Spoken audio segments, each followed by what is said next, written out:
When we think of the best-known poems in Chinese history, one is almost certain to come to mind. At high noon, the farmer hoes the crops. His sweat falls onto the soil beneath. Most of us first encounter this poem as children.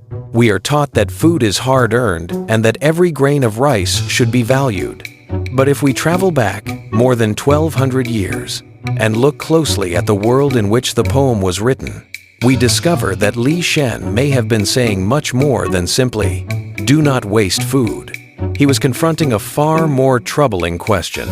Why were the people who grew the food sometimes the very people who had no food to eat? Why could the fields produce an abundant harvest while the farmers themselves still suffered from hunger? To understand that question, we must first learn something about Li Shen and the circumstances of his early life. Li Shen, whose courtesy name was Gong Chui, was born in the year 772. His ancestral home was in Bozhou, in present-day Anhui province. His family later settled in the area around Wuxi, in the Jiangnan region south of the Yangtze River.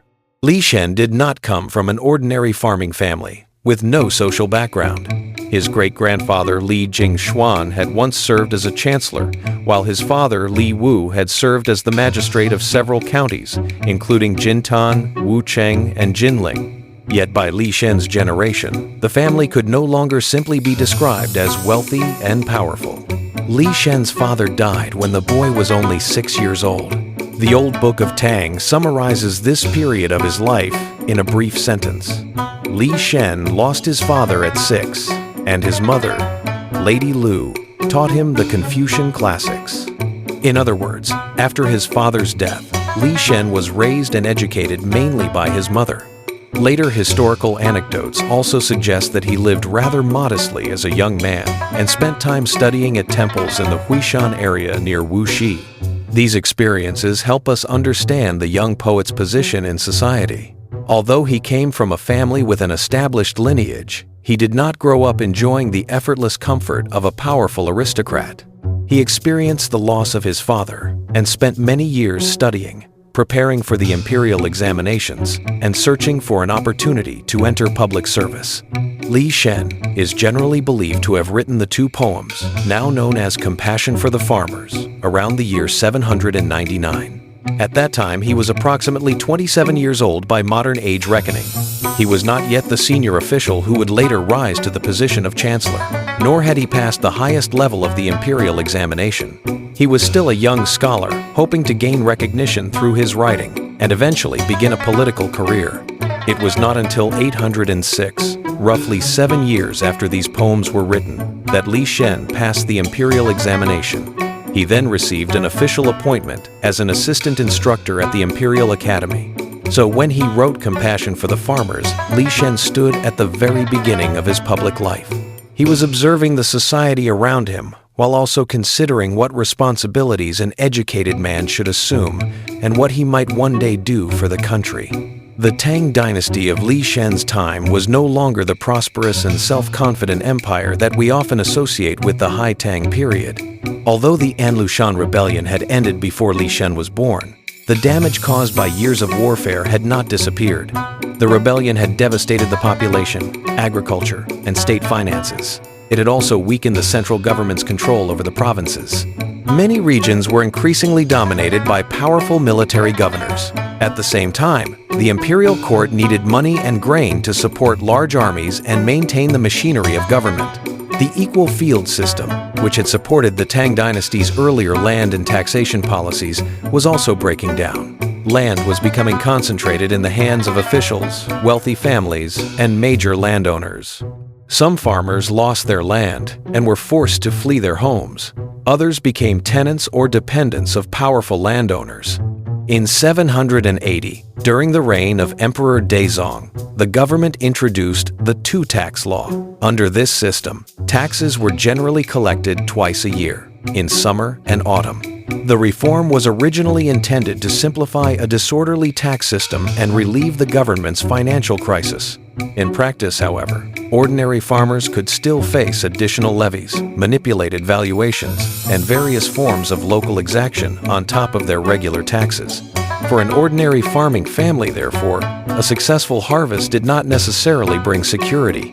After the grain had been harvested, part of it might have to be paid in taxes, another part might go toward rent or the repayment of debts. Some had to be kept as seed for the next planting season. What remained for the family itself could be painfully limited. A drought, a flood, an illness, or an increase in taxes could push a family that had worked throughout the year into hunger. This is the contradiction revealed in the first of Li Shen's 2 poems. A single grain is sown in spring, 10,000 seeds are reaped in autumn. Across the realm, no field lies unused, yet farmers still may starve to death. In spring, a single seed is planted. By autumn, it has produced many more grains. Across the country, nearly every available field is being cultivated. Common sense would suggest that if the harvest is abundant, the people who produce it should have enough to eat. But then Li Shen abruptly changes the direction of the poem. Yet farmers still may starve to death. The farmers are not hungry because they refuse to work, nor are they hungry because the land has failed to produce anything. The opposite is true. They work relentlessly, and the land is cultivated so thoroughly that no field lies unused. The deeper problem is that the food produced by the farmers does not fully belong to them. The poem is therefore not simply describing a failed harvest. It may in fact be describing a successful one. The more abundant the harvest appears, the more shocking the words, "farmers still may starve to death," become. What Li Shen exposes is the enormous gulf between the wealth created by labor and the lives of the laborers who create it. Now let us turn to the even more familiar poem. At high noon, the farmer hoes the crops. His sweat falls onto the soil beneath. Who realizes that the food in the bowl, every single grain, comes from bitter toil? No surviving historical source tells us exactly when or where Li Shen witnessed such a scene. We therefore should not present the poem as the result of a specific recorded incident. There is no reliable evidence that he met a particular farmer or personally witnessed a farmer die of hunger. Those details would be invention rather than history. But Li Shen lived and traveled for many years in Jiangnan, a major agricultural region. In an overwhelmingly agrarian society, scenes of farmers cultivating fields, removing weeds under the summer sun, and sweating through exhausting labor would not have been remote abstractions. He may well have witnessed scenes like this many times. The sun hangs directly overhead, while others look for shade. Farmers remain bent over in the fields, loosening the soil and clearing weeds from around the crops. Sweat runs down their faces and necks before falling onto the earth beneath their feet. Li Shen does not tell us the farmer's name. He does not explain how many people are waiting for that farmer at home. That is because he is not describing the experience of one particular individual. He is portraying the shared condition of countless agricultural laborers. At high noon, the farmer hoes the crops, establishes both the time of day and the harsh physical environment. His sweat falls onto the soil beneath, makes the hardship of labor visible. But at this point, the poet's attention shifts. His gaze moves away from the field and toward the dining table. The crops in the field must be harvested, threshed, transported, and cooked before they finally appear as food in someone's bowl. The person eating the meal sees the finished food. What that person may not see is the long process of labor behind it. Li Shen therefore asks, who realizes that the food in the bowl, every single grain, comes from bitter toil? The words, "who realizes," are especially important. The question is not directed at the farmers.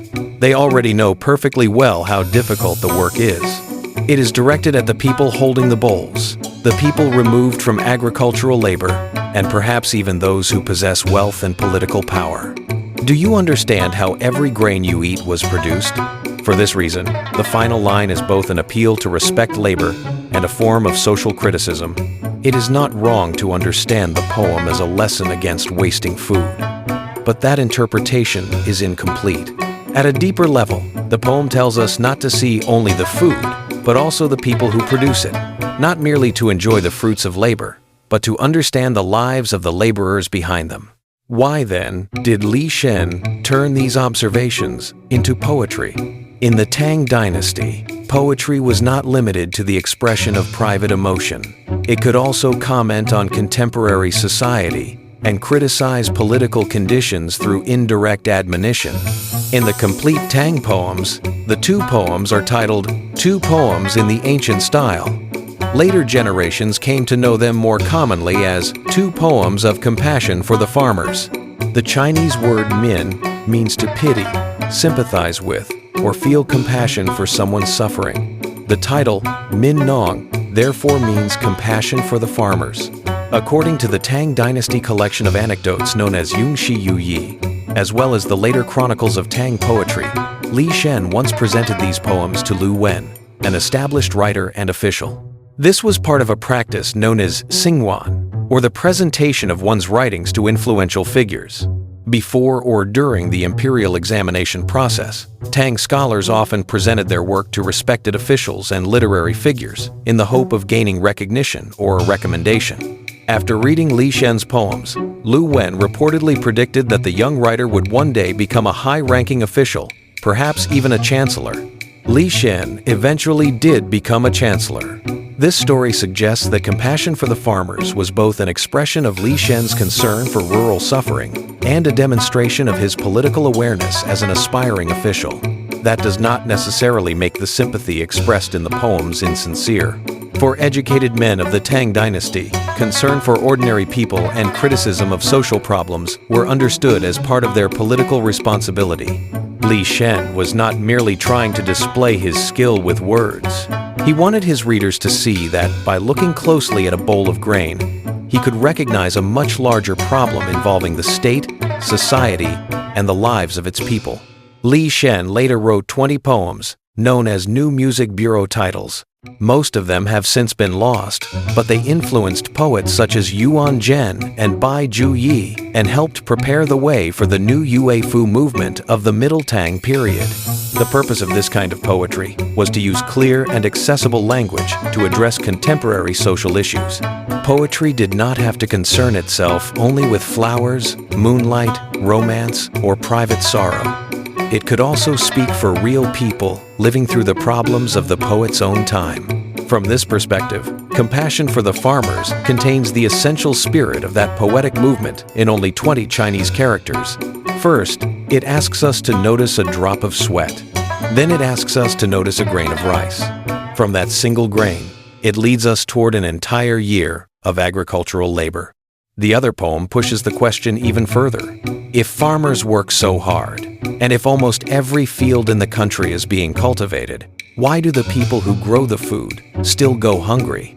More than 1,000 years have passed, and the lines beginning with, "At high noon, the farmer hoes the crops," are still memorized by children. But what deserves to be remembered is perhaps more than the simple instruction: do not waste food. The poem's deeper reminder is that every ordinary comfort in our lives is supported by labor that we may not see. When we lift a bowl of rice, we should remember not only that food is difficult to produce, but also the people whose labor produces it. To see the grain is also to see the human being behind it. That may be the most important truth Li Shen hoped his readers would understand when he wrote Compassion for the Farmers.